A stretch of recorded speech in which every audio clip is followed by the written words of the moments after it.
How you doing? I'm a geek with a YouTube channel and I like to talk about camera gear, filmmaking, and how to make better videos. And one reason I know I'm super nerdy is because I get excited when I have two similar cameras in my hands so I can go out there and test them both out to see how they perform in real life situations. Today we're going to be comparing the Sony ZV-E10 to the Sony a6400, and only one of them is going to be sent back to where it came from.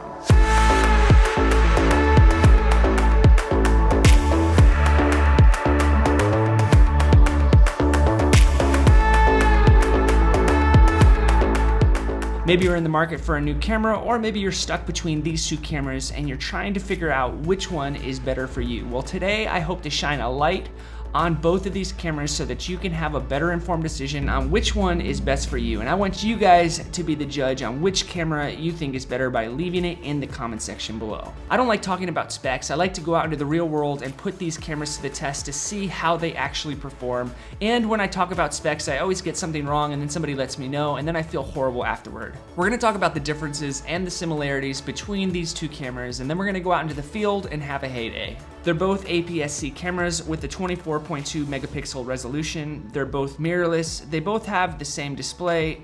They both have touchscreen. They both have Sony E-mount. They both have USB, HDMI, and microphone. They both shoot in 4K 30 and 1080 up to 120. And they're both 420 8-bit for recording. Now let's talk about some differences, keywords, some because there's a lot more that I'm going to talk about, but these are the ones that matter to me. The Sony a6400 came out in 2019, and the Sony ZV-E10 just came out a few months ago in 2021. The price of the a6400 is $898 as of the time of recording this video, and the ZV-E10 is $698, and that does not come with a lens for either one of them. The ZV-E10's body is plasticky and the a6400 is metally and a little bit heavier and more durable, so I like that a little bit better. The ZV-E10 is not weather sealed, the a6400 is. The Sony ZV-E10 does not have a built-in flash, the Sony a6400 does. The button layout on the ZV-E10 is a little bit more intuitive compared to the Sony a6400. The Sony ZV-E10 has a multi-angle screen, the Sony a6400 can only tilt up and down.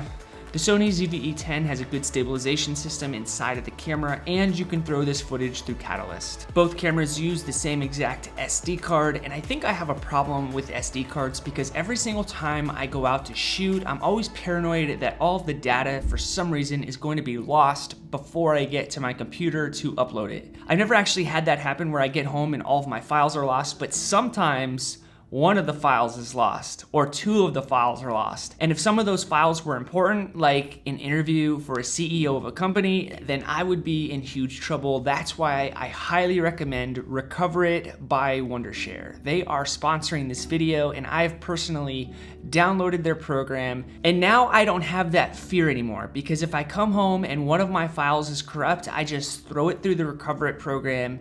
And the crazy thing is, they have a 95% recovery rate. So to me, Wondershare Recoverit is totally worth it just to have that peace of mind. You can recover lost files, videos, photos, audio, emails. So if you're one of those people that are paranoid like me, then go out there and get yourself an annual subscription so you can sleep good at night. Or if you've already had the horrible experience and right now you're freaking out because one of your files is corrupt, then go download this program right away and let it help you recover that file so that you can keep on creating.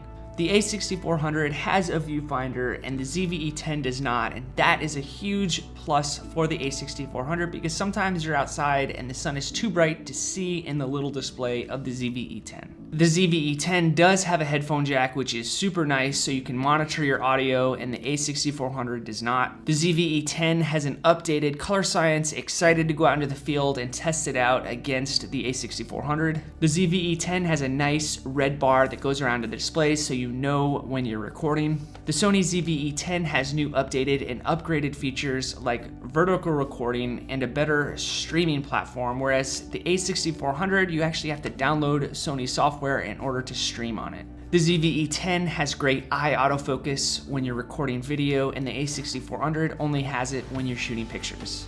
The battery life on the ZV-E10 lasts just a bit longer, about 80 minutes compared to the a6400, which is about 75 minutes. That's not a big difference to me. and they both utilize all of the same picture profiles. Now let's go out into the field and see how both of these cameras perform, especially with the image quality and that new updated color science. I'm gonna be using the same exact lens for both of these cameras, so if I'm using a wide angle lens on the ZV-E10, I'll quickly just take that same lens and I'll throw it on the a6400. I'm going to expose both cameras the same so that we can have a really good apples to apples comparison on the image quality.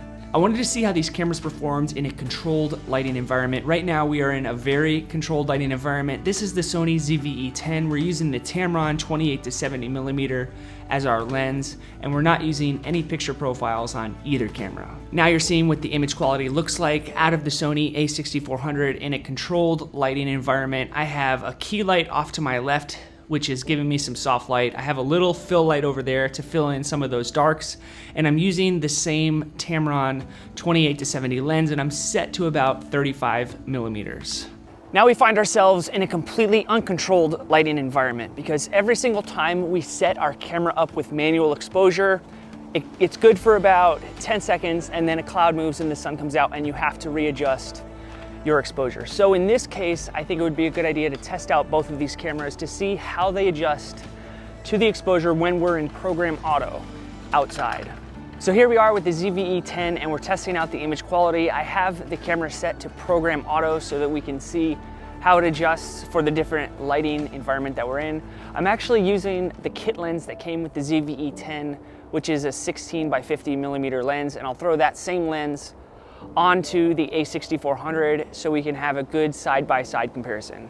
Here we are now with the Sony a6400 to see how the camera adjusts to the exposure using program auto within the camera. And then while we're also here, why don't you guys take a look at the image quality so that we can really get a good side-by-side comparison. Now, if someone were to ask me what are the specs inside of the native mics in both of these cameras, I would have to tell them I'm sorry, I have no idea. But one thing that I can do is test it out. Let's give it a shot. Now you're hearing the audio record level out of the Sony ZV-E10. I'm also standing about 24 inches away from the lens, and I have the audio record level set to about 23 inside of the camera, so you guys can have a good idea of what it sounds like compared to the Sony a6400 and how realistic my voice sounds or how unrealistic my voice sounds. Right now I'm testing out the Sony a6400's native mic and what the audio sounds like when I don't have any external audio set up to it. I want to hear what it sounds like, how real the voice sounds or how unrealistic the voice sounds. Also, I'm at about 24 inches away from the camera and I have the audio record level set to 24 inside the camera. Now let's do an image quality test. A lot of people walk right by this fern bush and they don't think twice about it. But me and you, we walk by it and we say, wow, that looks beautiful. Let's set our camera up, expose it properly, and then just let the camera do the work. We'll put it on a tripod and we'll let the wind blow that fern just like that. Let's see what it looks like. I'm shooting with the a6400 now. Wow. Beautiful. I love that shot. Now we're shooting with the ZV-E10. I don't know why I'm whispering, I just am. But I'm waiting for a gust of wind to come through here and just blow that thing like this. Here it comes, I can feel it. Okay, it never came, but that's okay. Still looks pretty good.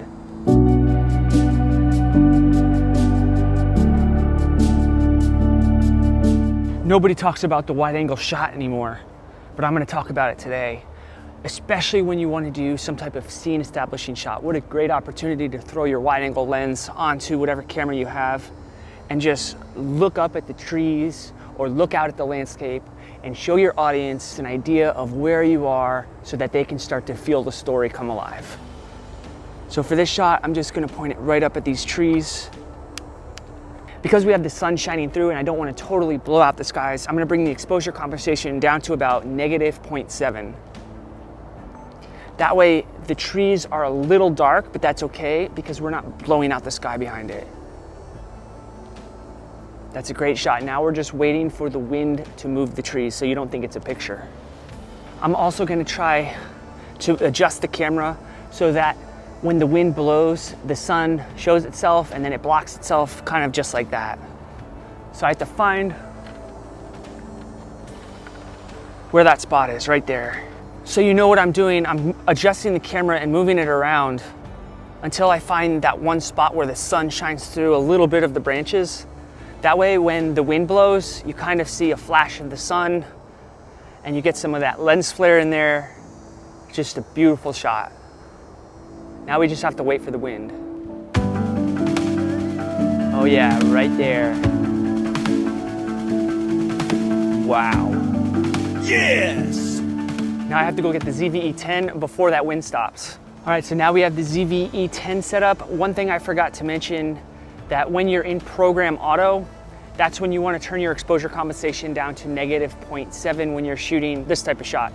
Mainly because I don't have any control over how the camera's exposing, except for telling it where to find its ground, which is -0.7. I'm also using the Tamron 17 to 28mm lens for this scene establishing shot. Everything else is in program auto.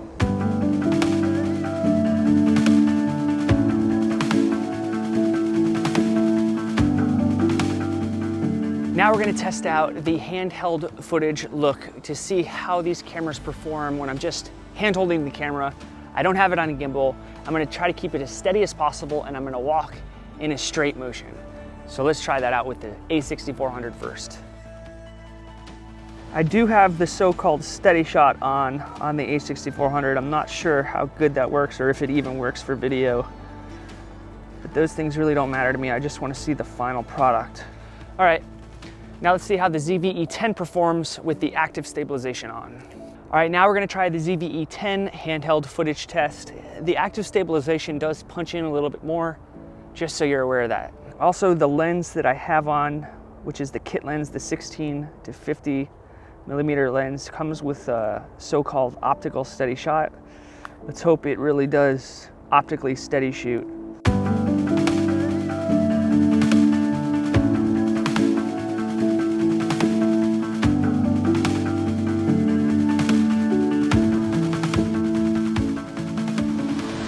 It's so weird because every single time I record video, it looks great on the display, and then I get home and I put it on my computer and it looks all shaky.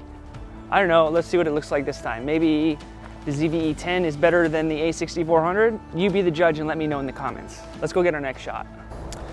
I almost forgot to do a vlogging comparison of both these cameras. So you're seeing the a6400 and what it looks like if my arm is fully extended. I'm using the 16 by 50mm kit lens that came with the ZV-E10. So you tell me what you think and how this camera vlogs. Arm's pretty much fully extended. Now we're testing out the ZV-E10 vlogging capabilities when I have active stabilization on. So maybe it's a little bit more actively stable, but it's so close to my face, I have to turn that stabilization off. I am sorry.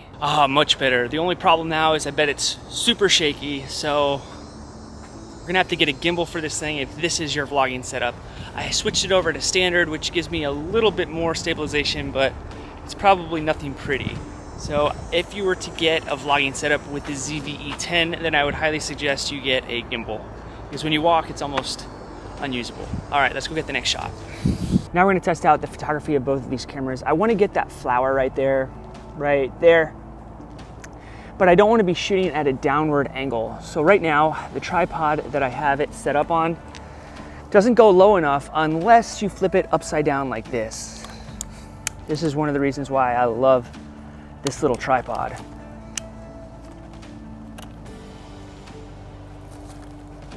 I guess the one negative to this is you gotta operate the camera upside down. I don't even know where the on and off switch is.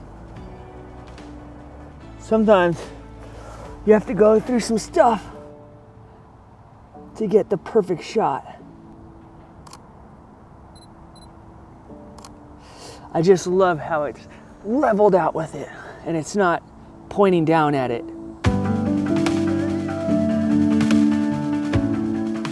So one thing to remember before you do this setup with the tripod is to set your camera exposure settings before you flip it upside down. All right, now let's go use the ZV-E10. Now we have the ZV-E10 hooked up to the undermount tripod. I forgot to mention for this photography test, we're using a zoom lens, which is a 55 to 210, link in description. And I'm just trying to figure out my exposure because a little bit of sun is hitting that flower.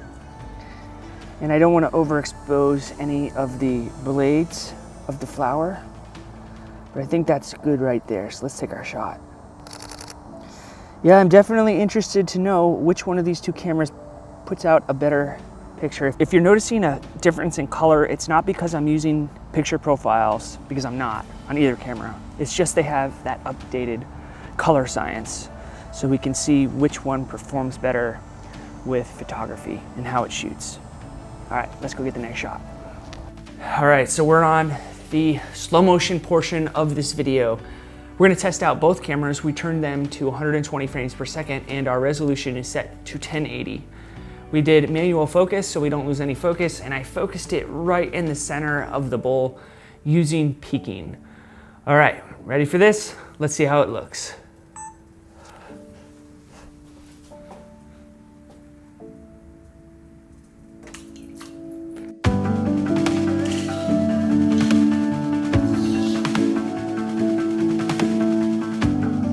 And now we're going to compare that shot with the a6400, both in 120 frames per second and 1080.